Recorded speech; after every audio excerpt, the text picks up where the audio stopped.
ఈ కుటుంబానికి దుర్గం అవ్వాలని, అట్టి ధన్యత మరి దేవుడు చెప్పినట్టుగా వారు ఉంటేనే దేవుని కాపుదల మీకు ఉంటుంది. కాబట్టి బిడ్డను దేవునికి ఇష్టంగా, శైలను దేవునికి ఇష్టంగా పెంచు తప్ప నీకు ఇష్టంగా పెంచొద్దు, లోకానికి ఇష్టంగా పెంచొద్దు, దేవునికి ఇష్టంగా పెంచు. అట్టి ధన్యత దేవుడు నీకును ఇక్కడికి వచ్చినటువంటి బిడ్డలందరికీ దేవుడు అనుగ్రహించునుగాక. ఆమేన్. ప్రార్థించుకుందాం.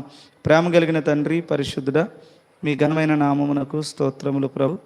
వచ్చిన బిడ్డలందరినీ పేరు పేరున దీవించండి. మరి ముఖ్యంగా తమ్ముడు జాన్ చెప్పినట్టు తండ్రి నాయన ఎటువంటి ఆర్భాటం లేకుండా నాయన నీ వాక్యానికి విరుద్ధంగా వెళ్ళలేదు.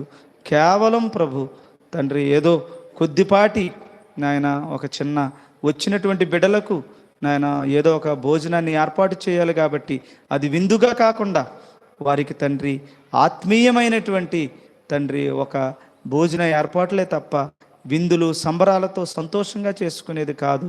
నా బిడ్డ పరలోకాన్ని పునరుత్థాన శక్తిని, పునరుత్థాన బలాన్ని సంపాదించినప్పుడు పరలోకములో జరుగుతుంది నా పండగ. ఆ రోజు గొర్రెపిల్ల వివాహ మహోత్సవములో మేము ఆనందిస్తాం.